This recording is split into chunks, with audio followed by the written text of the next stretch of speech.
ನಮಸ್ತೆ ಸ್ನೇಹಿತರೆ. ಇಂದಿನ ಜಗತ್ತಿನಲ್ಲಿ ವಿಷಯಗಳನ್ನು ಅರ್ಥೈಸಿಕೊಳ್ಳುವ ರೀತಿ ನಾವು ನೋಡುವ ದೃಷ್ಟಿಕೋನದ ಮೇಲೆ ಅವಲಂಬಿಸಿದೆ ಎಂಬುದನ್ನು ಈ ಒಂದು ಚಿಕ್ಕ ಕಥೆಯ ಮೂಲಕ ತಿಳಿದುಕೊಳ್ಳೋಣ ಬನ್ನಿ. ಒಂದು ದಿನ ನವದಂಪತಿಗಳಾದ ರಮ್ಯಾ ಮತ್ತು ರಾಜೇಶ್ ತಮ್ಮ ಕನಸಿನ ಮನೆಯನ್ನು ಖರೀದಿಸುತ್ತಾರೆ. ಆ ಮನೆಯಲ್ಲಿ ವಾಸ ಮಾಡಲು ಆರಂಭಿಸುತ್ತಾರೆ.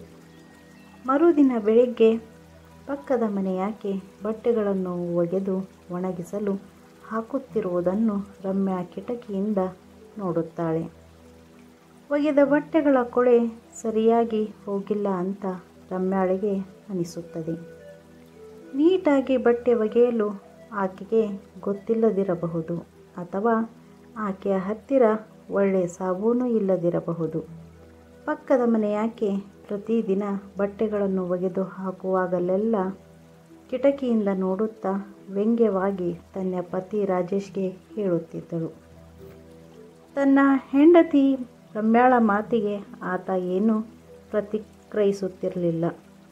ಕೆಲವು ದಿನಗಳ ನಂತರ ಒಂದು ದಿನ ಬೆಳಿಗ್ಗೆ ಕಿಟಕಿಯಿಂದ ಹೊರಗೆ ನೋಡಿದಾಗ ಒಣಗಿಸಲು ಹಾಕಿದ ಬಟ್ಟೆಗಳು ಶುಭ್ರವಾಗಿರುವ ಬಟ್ಟೆಗಳ ಹಾಗೆ ಕಾಣಿಸುತ್ತದೆ.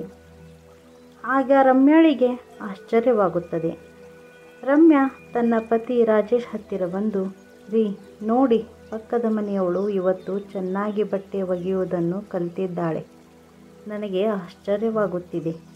ನಿನ್ನೆ ಯಾರೋ ಪಕ್ಕದ ಮನೆಯಾಕೆಗೆ ನೀಟಾಗಿ ಬಟ್ಟೆ ಒಗೆಯಲು ಕಲಿಸಿರಬೇಕು ಅಂತ ಪುನಃ ಅಪಹಾಸ್ಯ ಮಾಡುತ್ತಾ ಹೇಳಿದಳು. ಆಗ ರಾಜೇಶ್, ಇವತ್ತು ನೀನು ಹೇಳುವುದಕ್ಕಿಂತ ಮುಂಚೆಯೇ ನಾನು ಎದ್ದು ನಮ್ಮ ಮನೆಯ ಕಿಟಕಿಯ ಗಾಜುಗಳನ್ನು ಕ್ಲೀನ್ ಮಾಡಿದ್ದೇನೆ ಎಂದು ಹೇಳಿದ.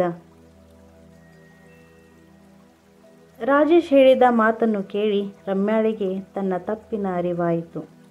ಆಕೆಗೆ ಬೇರೇನೂ ಹೇಳುವುದಕ್ಕೆ ಆಗಲೇ ಇಲ್ಲ. ಪಕ್ಕದ ಮನೆಯಾಕೆಯ ತಪ್ಪುಗಳನ್ನು ರಮ್ಯಾ ಕಾಣಲು ಕಾರಣ ರಮ್ಯಾಳ ಮನೆಯ ಧೂಳುಗಳಿಂದ ಕೂಡಿದ ಕಿಟಕಿಯ ಗಾಜುಗಳು.